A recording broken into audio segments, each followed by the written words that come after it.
niwaombe sana wanahabari, tusaidieni kubadilisha fikra za taifa letu. Tusaidieni kuwa na mchango chanya kurudisha nchi yetu kwenye maadili ya taifa letu. Tusaidieni. Na sasa kwenye habari tuna ndugu zangu wa mitandao ya kijamii ambao pia serikali ya Rais Samia ndio ilitoa fursa mfanye kazi zenu, lakini pia ameendelea kutoa fursa ya kupunguza hata kodi mko mnalipa kutoka milioni 1 kuja mpaka 100,000.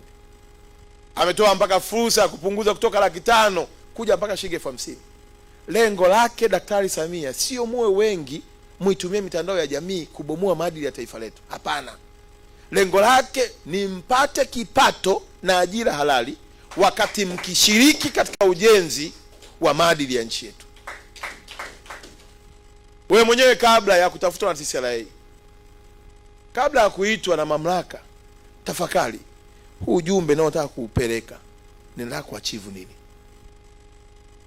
Yaani picha hii nao nataka kuisambaza nataka kuachieve nini?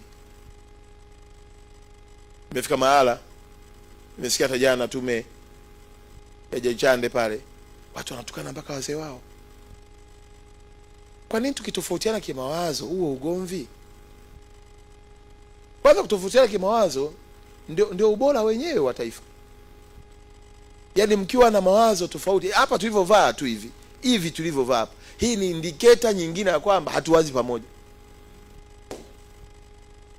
Sasa swali, kwa nini wewe uanze kumtukana mwenzako kachagua rangi yake leo amua kuvaa leo, afu uone ya kwako ni bora zaidi?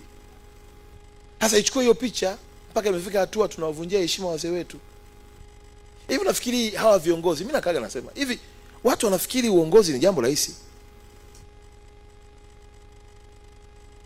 Yaani uongozi sio kazi rahisi. Unavyomuona pale Daktari Samia alipo pale, ni kiongozi ambaye anapambana kuilinda heshima ya taifa hili kwa gharama kubwa. Sasa wewe hapo ukiumwa mafua tu kila kitu naahirisha, lakini yeye hana wa kumwachia huo uzigo. Leo hii wa Tanzania kwa namna yoyote ile, rais wetu anatamani ile Tanzania ambayo wakina mzee Nyerere, wakina mzee Mwinyi, wakina mzee Mkapa waliokuwa wanaiona, atufikishe kwenye hiyo Tanzania. Leo hii anapambana kujenga misingi ya dira ya 2050 kuhakikisha kwamba uchumi wa taifa hili unakuwa.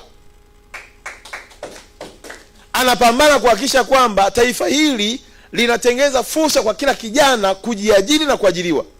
Mtu yuko kwenye mtandao anatukana tu, yaani yeye anachokiona ni matusi tu. Tuwahurumieni hao viongozi wetu, tuatieni moyo kwa kazi walizokuwa nazo. Kwa wakati mwingine mimi nakaa nasema jamani, hebu tuwe binadamu. Hebu mtu uliyempa nafasi ya kufanya kazi mwachie basi nafasi afanye nini? Kazi yake. Sasa wanahabari, ombi langu na kilio changu kikubwa ni kwamba tunawategemea katika haya mapambano, na ukweli usiopingika, hatutaweza kuyalinda maadili ya Mtanzania kama vyombo vya habari, wana habari hawatakuwa pamoja na sisi. Yaani nyinyi ni nguzo muhimu sana. Wasikuma wanasema ni kama ni cornerstone basi ni wanahabari. Yaani nyinyi ndio daraja na msingi wa kuelimisha jamii na kuipa habari ambazo hivi kwani tukiamua tu mambo ya ovyo tusiyatangaze, unafikiri kuna mtu ataendelea?